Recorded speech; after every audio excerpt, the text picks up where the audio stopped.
Olá, hoje eu vou falar um pouquinho sobre o residual ácido ou alcalino dos alimentos e quais as consequências desse residual mais ácido ou mais alcalino e quais são os alimentos que nós devemos priorizar para mantermos um pH sanguíneo saudável.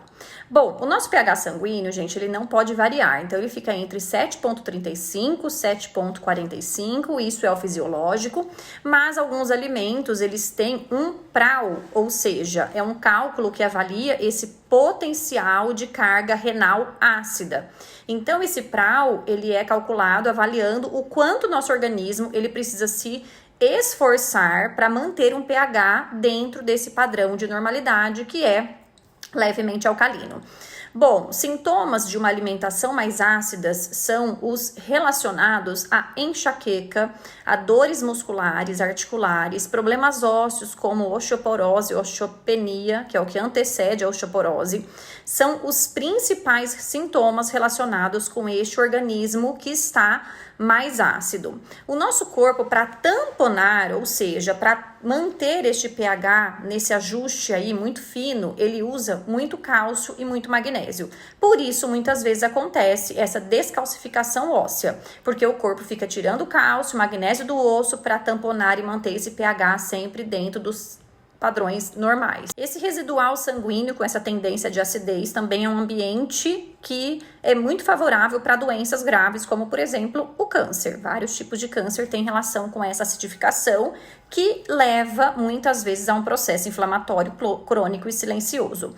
Bom, algumas trocas que são muito simples, elas ajudam bastante a manter este PRAL, este pH sanguíneo mais alcalino.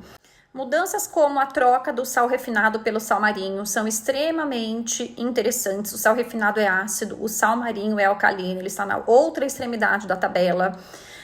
As frutas são muito alcalinas, então no café da manhã é muito importante sempre a gente começar com uma porção de frutas, sendo aí um destaque para o melão, é uma das frutas mais alcalinas. Então aquele hábito de muitas pessoas de um café, leite e pão é um café da manhã extremamente ácido, mesmo que sejam só ovos e café também para as pessoas que buscam reduzir o pão, retirar, ter uma alimentação aí mais saudável e não deixa de ser saudável, mas é importante acrescentar sempre uma porção de frutas neste café da manhã para que tenha esse equilíbrio entre o ácido e o alcalino. Existem alguns alimentos saudáveis que têm um pH também um pouco mais ácido, como as castanhas, especialmente a castanha do Pará, a soja também, eles têm um residual muito ácidos. O importante, gente, é sempre procurar o equilíbrio. Os vegetais, frutas, legumes e verduras, especialmente as frutas, é o que mais fazem o equilíbrio deste pH sanguíneo. Então, muito importante que a nossa alimentação tenha pelo menos 3 frutas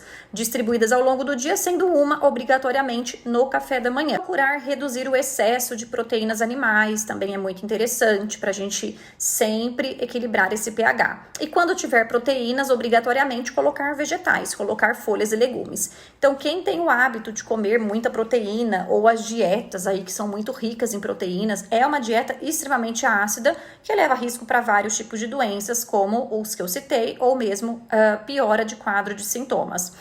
Bom, gente, então essas foram as dicas de hoje. Eu vou mandar uma tabelinha de alimentos ácidos e alcalinos para ficar mais completo. Tentei fazer um resumão aqui para o vídeo não ficar muito grande.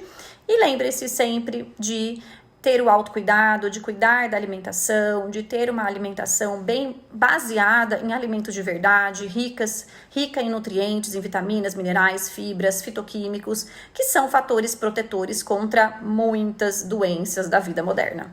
Um beijo para vocês e até mais!